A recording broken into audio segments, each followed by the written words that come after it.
అందరికీ నమస్కారం అండి. ఈరోజు మనం లంచం అనే ఓ చక్కటి కథను విందాం. ఇక కథలోకి వెళ్దాం. అది విజయవాడ నగరంలోని ఒక ప్రశాంతమైన కాలనీ. తెల్లవారుజామనే పూల పనివేళంతో మేల్కొనే ఓ చిన్న అందమైన ఇల్లు. ఆ ఇంటి యజమాని శ్రీనివాసరావు. వయసు 45 సంవత్సరాలు. ప్రభుత్వ ఎక్సైజ్ శాఖలో ఉద్యోగి. 15 ఏళ్లుగా అదే శాఖలో పనిచేస్తున్నాడు. ఆయన గురించి అందరూ చెప్పుకునే మాట ఒకటే: శ్రీనివాసరావు లంచం తీసుకోడు. ఎవరైనా ₹1 ఇవ్వడానికి ప్రయత్నించినా, నాకు జీతం వస్తోంది, నా పని చేయడానికి మీరు డబ్బు ఇవ్వాల్సిన అవసరం లేదు అని ఖచ్చితంగా చెప్పేవాడు. ఎంత పెద్ద అధికారైనా, ఎంత పెద్ద వ్యక్తి అయినా నిబంధనలకు విరుద్ధంగా ఏ పని చేయడానికి ఒప్పుకునేవాడు కాదు. అందుకే కొంతమందికి అతనంటే గౌరవం. మరికొంతమందికి మాత్రం ఇంత నిజాయితీగా ఉండి ఏం సంపాదిస్తాడు అని చిన్నచూపు. శ్రీనివాసరావు భార్య లక్ష్మి చాలా మంచి మనసున్న మహిళ. వారికి 2 కూతుళ్ళు. పెద్దమ్మాయి సాహితి 15 ఏళ్లు, చిన్నమ్మాయి దివ్య 10 ఏళ్లు. ఇద్దరూ చదువులో చురుకైన పిల్లలు. సాహితి 10వ తరగతి చదువుతోంది, దివ్య 5వ తరగతి. ఆ కుటుంబానికి పెద్దగా ఆస్తులు లేవు. సొంతంగా ఒక చిన్న ఇల్లుంది, ఒక పాత కారు, బ్యాంక్లో కొద్దిగా పొదుపు, అంతే. శ్రీనివాసరావు జీతంతోనే ఇల్లు నడుస్తుంది. కాని ఆ ఇంట్లో ఎప్పుడూ కొరత అనిపించేది కాదు. లక్ష్మి చాలా పొదుపుగా ఇంటిని నడిపేది. నెల జీతం వచ్చిన వెంటనే ఇంటి ఖర్చు, పిల్లల స్కూల్ ఫీజులు, కరెంటు బిల్లు, ఇంటి అవసరాలు, కొంత పొదుపు అన్నీ ముందుగానే లెక్క వేసుకునేది. ఆమెకు ఒకటే కోరిక: పిల్లలిద్దరినీ బాగా చదివించాలి. శ్రీనివాసరావుకి కూడా అదే ఆశ. ఒకరోజు సాయంత్రం లక్ష్మి వాకిట్లో మొక్కలకు నీళ్లు పోస్తోంది. పక్కింటి శాంతమ్మ అక్కడికొచ్చింది. కాసేపు కుశల ప్రశ్నలయ్యాక, ఏంటమ్మా లక్ష్మి, నీ భర్తది చాలా పెద్ద ఉద్యోగం అంట కదా, మరి మీ జీవితాలెందుకు ఇంత చిన్నగా ఉన్నాయి? లక్ష్మికి అర్థం కాలేదు.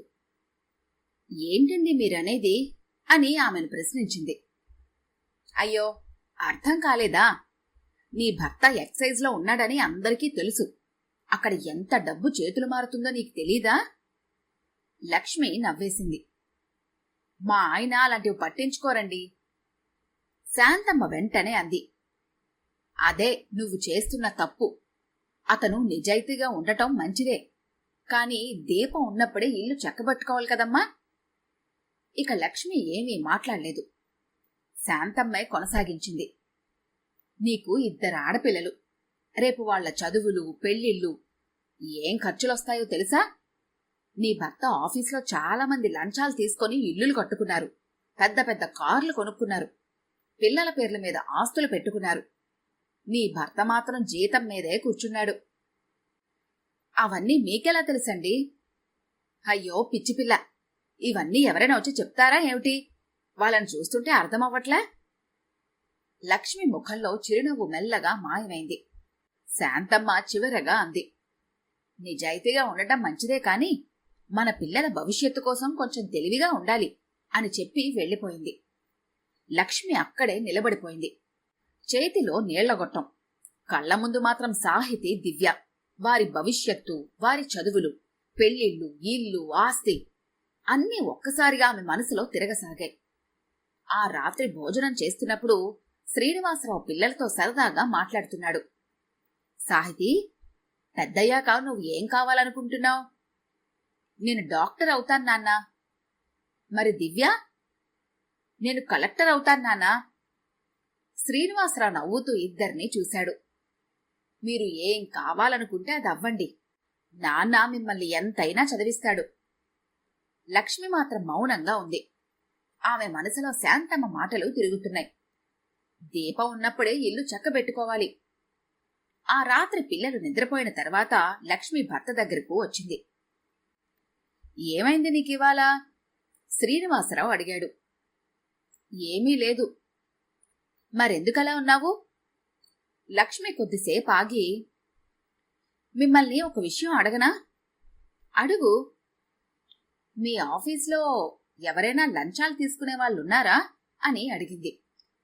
శ్రీనివాసరావు ఒక్కసారిగా ఆమె వైపు చూశాడు. ఎందుకలా అడుగుతున్నావు? ఊరికే చెప్పండి. ఉన్నారు. ఎందుకు? అందరికీ డబ్బు అవసరమే కదా. శ్రీనివాసరావు నవ్వాడు.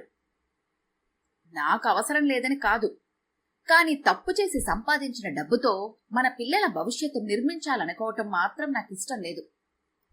లక్ష్మి మౌనంగా ఉండిపోయింది. ఆ మాట విని అప్పటికి ఆమె ఏమీ అనలేదు, కాని ఆమె మనసులో ఒక చిన్న విత్తనం మాత్రం పడింది. మనం కూడా అందరిలానే ఇంకాస్త సుఖంగా ఉండొచ్చు కదా అనుకుంది. రోజులు గడిచాయి. ఒకరోజు లక్ష్మి మార్కెట్కి వెళ్ళింది. అక్కడ తన చిన్ననాటి ఫ్రెండ్ సుజాత కలిసింది. ఇద్దరూ ఆప్యాయంగా పలకరించుకున్నారు.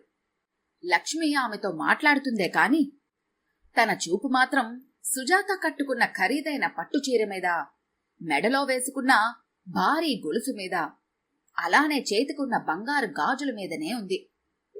సుజాత అంది, ఏంటి లక్ష్మి అలా చూస్తున్నావు? ఈ నగలు ఈ మధ్యనే వరలక్ష్మి వ్రతానికి చేయించుకున్నాను. మొత్తం 7 లక్షలయ్యింది తెలుసా? మా ఆయనది కూడా మీ వారలానే ప్రభుత్వ ఉద్యోగమే కదా. ఈ సంవత్సరం ఆయనకేదో బోనస్ వచ్చిందంట. ఇవన్నీ చేయించారు అంది. లక్ష్మి ఆశ్చర్యపోయింది. అవునా? అవును. సుజాత దగ్గరగా వచ్చి నెమ్మదిగా అంది. మన భర్తలు ఉద్యోగం చేస్తే సరిపోదు. మన జీవితాలు సుఖంగా ఉండాలంటే అప్పుడప్పుడు ఇలాంటి బోనస్లు కూడా అందుకోవాలి. మరి నీకు కూడా తెలిసే ఉంటుంది నేను దేని గురించి మాట్లాడుతున్నానో. సరే ఉంటానే, మళ్ళీ కలుద్దాం అని చెప్పి వెళ్ళిపోయింది. లక్ష్మికి విషయం అర్థమైంది. ఆమె ఏమీ మాట్లాడలేదు, కాని ఇంటికి తిరిగొస్తున్న దారంతా తన భర్త గురించే ఆలోచించింది. ఆయన కూడా ఇలానే కాస్త లంచం తీసుకుంటే పిల్లల భవిష్యత్తు బావుంటుందేమో. ఆ ఆలోచన మొదట చిన్నదే, కాని రోజురోజుకి అది పెద్దదవుతోంది. ఆ రాత్రి భర్త ఇంటికొచ్చిన తర్వాత లక్ష్మి మళ్ళీ ఆ విషయం ప్రస్తావించింది. నేను చెప్పిన దాని గురించి ఏం ఆలోచించారు? ఏ విషయం లక్ష్మి? అదే, మన పిల్లల కోసం కొంతైనా. శ్రీనివాసరావు వెంటనే అర్థం చేసుకున్నాడు. లక్ష్మి, ఈ విషయం మళ్ళీ మాట్లాడొద్దు. అతని స్వరం కాస్త కఠినంగా మారింది. మన ఇంట్లోకొచ్చే ప్రతి రూపాయి మన పిల్లలు గర్వంగా చెప్పుకోగలిగినదై ఉండాలి. లక్ష్మి ఇక మౌనంగా పడుకుంది. కాని ఆమె మనసులో మాత్రం అసంతృప్తి మిగిలిపోయింది. కొన్ని రోజుల తర్వాత లక్ష్మి ఒక నిర్ణయం తీసుకుంది. ఈయన మాటలతో వినటం లేదు, ఇక నేనే రంగంలోకి దిగాలి అని. ఇక ఆమె వెంటనే ఒక ఖరీదైన షాపుకి వెళ్లి 2 పట్టుచీరలు కొనింది. పిల్లలకు ఖరీదైన డ్రెస్సులు కొనింది. ఇంటికి కొత్త ఫర్నిచర్ ఆర్డర్ చేసింది. అన్ని ఈఎంఐల మీదే. బిల్లులన్నీ తీసుకుని ఇంటికొచ్చింది. శ్రీనివాసరావు బిల్లులు చూసి షాక్ అయ్యాడు. లక్ష్మి, ఇవన్నీ ఎందుకిప్పుడు? ఆమె ప్రశాంతంగా అంది. మనం కూడా అందరిలా హుందాగా జీవించాలి కదండి. మరి వీటన్నిటికీ డబ్బెలా? మీరేమీ మొత్తం ఒకేసారి కట్టక్కర్లేదు, ఈఎంఐ ఆప్షన్ ఉంది. శ్రీనివాసరావు తల పట్టుకున్నాడు. నా జీతంతో ఇప్పటికే ఖర్చులు కష్టంగా ఉన్నాయి, ఇవెలా కడతాము? లక్ష్మి నేరుగా భర్త కళ్లల్లోకి చూసింది. అందుకే చెబుతున్నాను. కొద్దిసేపు మౌనం. తర్వాత ఆమె అంది, మీరు కూడా అందరిలానే లంచాలు తీసుకోండి. పోనీ లంచం అనుకోకండి, గిఫ్ట్స్ అనుకొని తీసుకోండి. శ్రీనివాసరావు ఒక్కసారిగా లేచాడు. లక్ష్మి మాత్రం చెప్పిందే పదే పదే చెప్పింది. నేనేమైనా సుఖపడ్డానికి అడుగుతున్నానా? మన పిల్లల భవిష్యత్తు కోసమే కదా.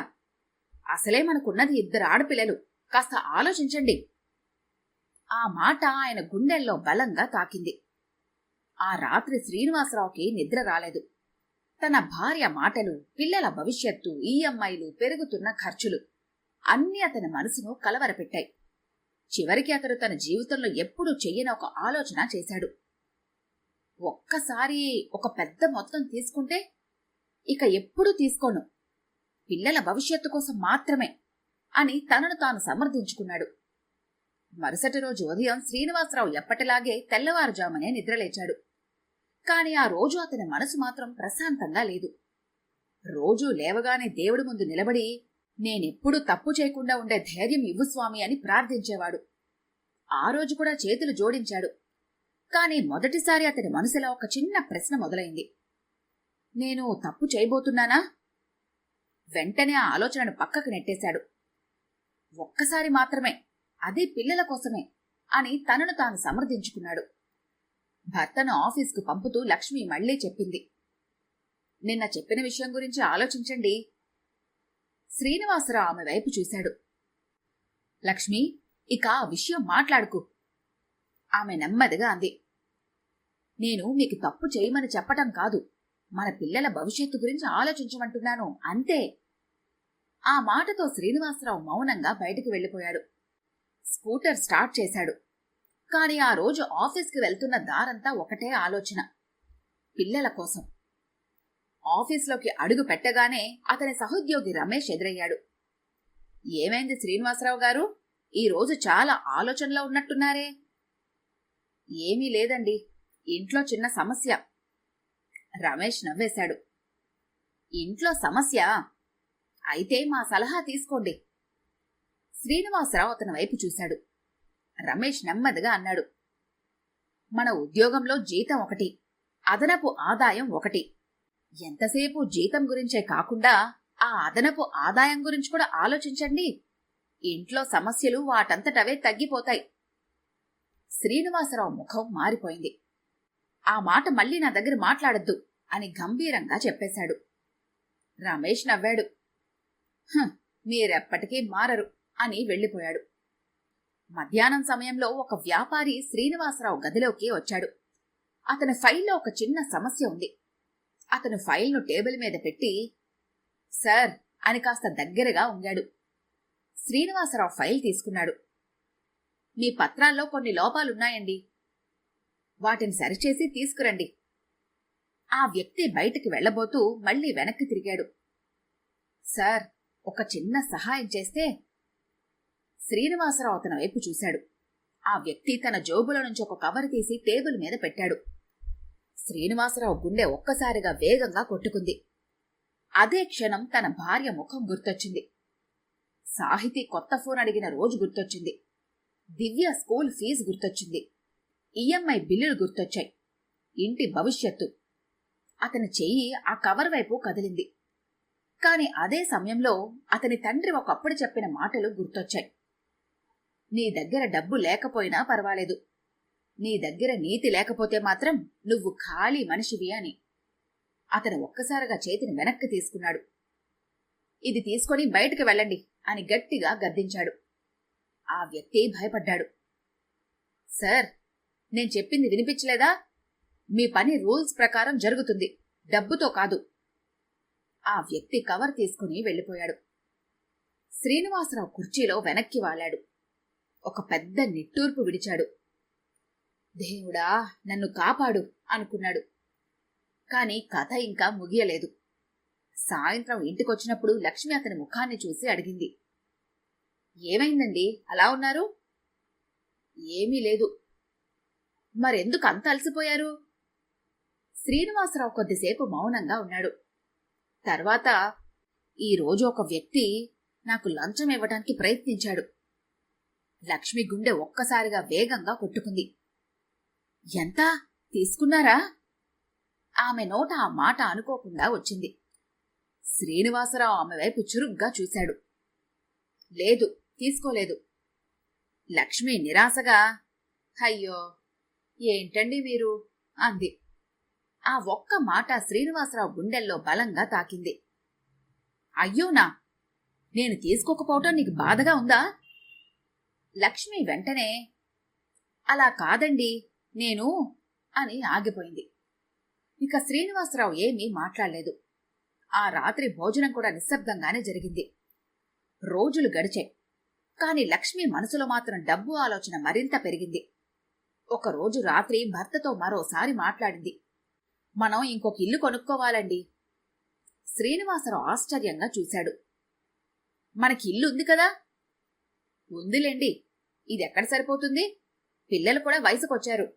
వాళ్లకు ప్రత్యేక గదులు కావాలి, ఇంకాస్త పెద్దిల్లు కావాలి. శ్రీనివాసరావు నెమ్మదిగా అన్నాడు. మన స్తోమతకు తగ్గట్టుగా జీవిద్దాం లక్ష్మి. లక్ష్మి చిరాకుగా, ఎప్పుడు ఇలానే అంటారు. మరి ఇంకెప్పుడండి? పిల్లలు పెద్దవాళ్ళయ్యాక, మనం ముసలవాళ్ళం అయ్యాక అప్పుడు డబ్బు ఎక్కడి నుంచి వస్తుంది? శ్రీనివాసరావు మౌనంగా ఉన్నాడు. లక్ష్మి చివరగా అంది, మీరు నిజాయితీగా ఉండండి, కాని మీ పిల్లలు మాత్రం మిగతా వాళ్లకంటే వెనకబడిపోతే? ఆ మాట అతనికి బాధ కలిగించింది.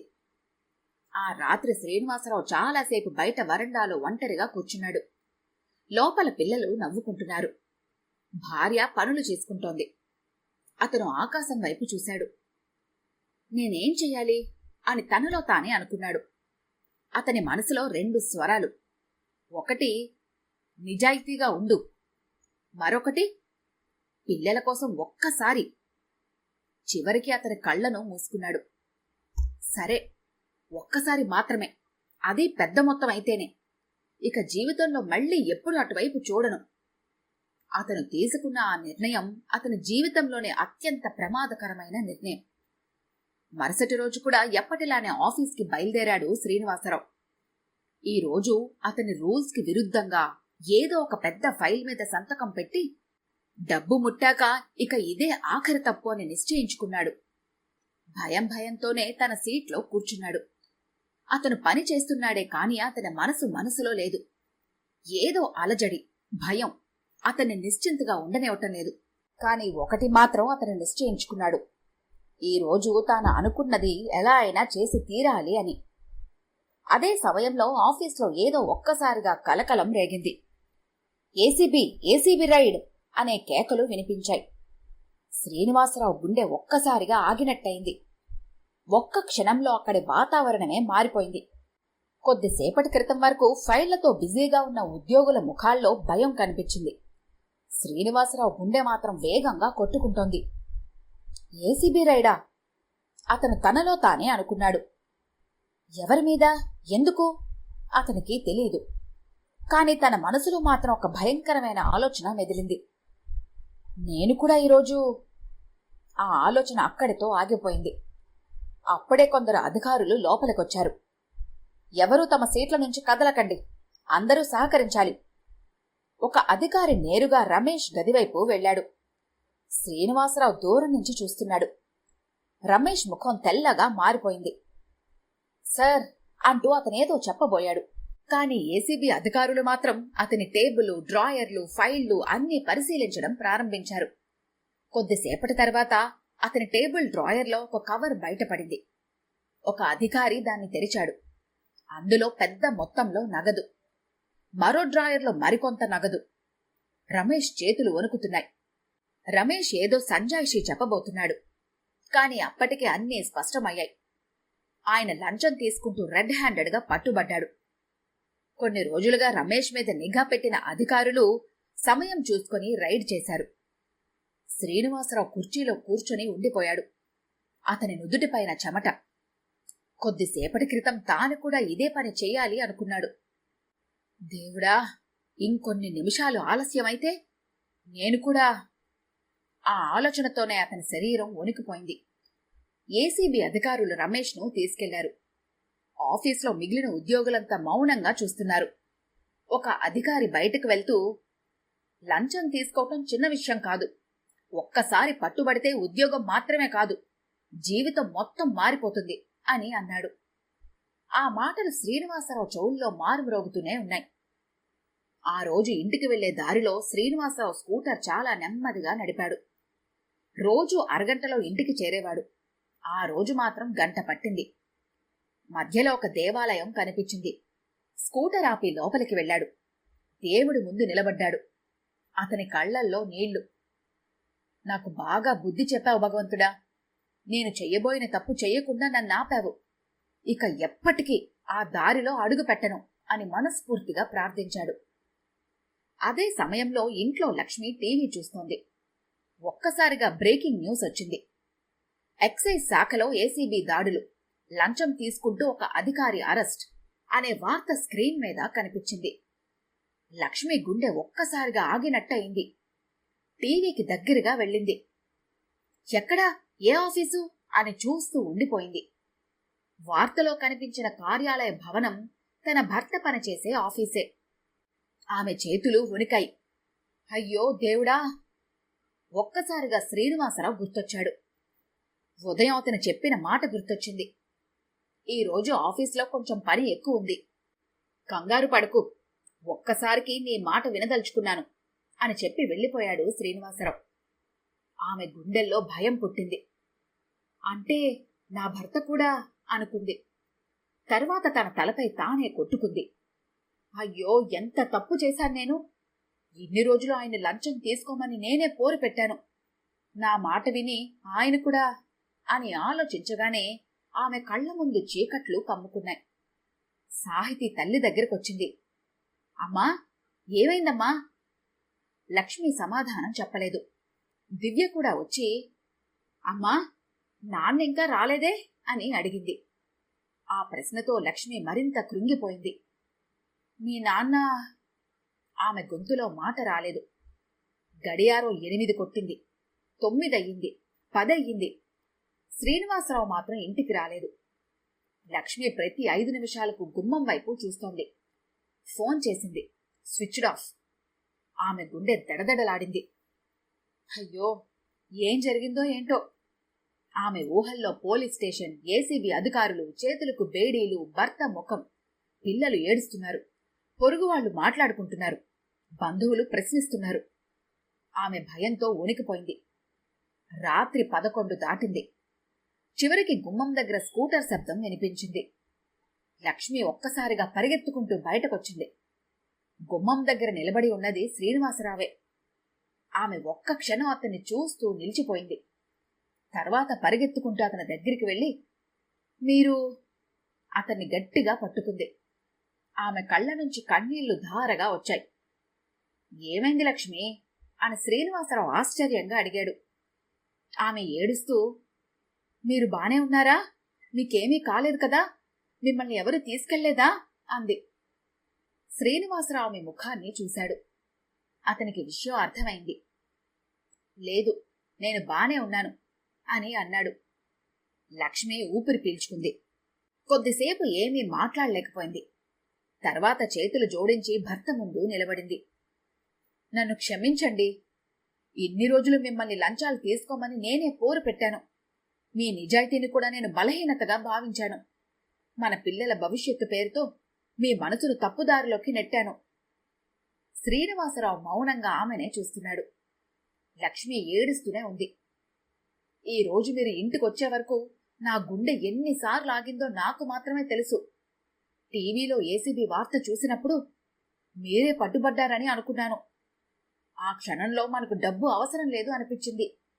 నాకు ఒక్కటే కావాలి, మీరు నా పక్కనుంటే చాలు. శ్రీనివాసరావు కళ్లల్లో కూడా నీళ్లొచ్చాయి. అతను భార్య చేతులు పట్టుకున్నాడు.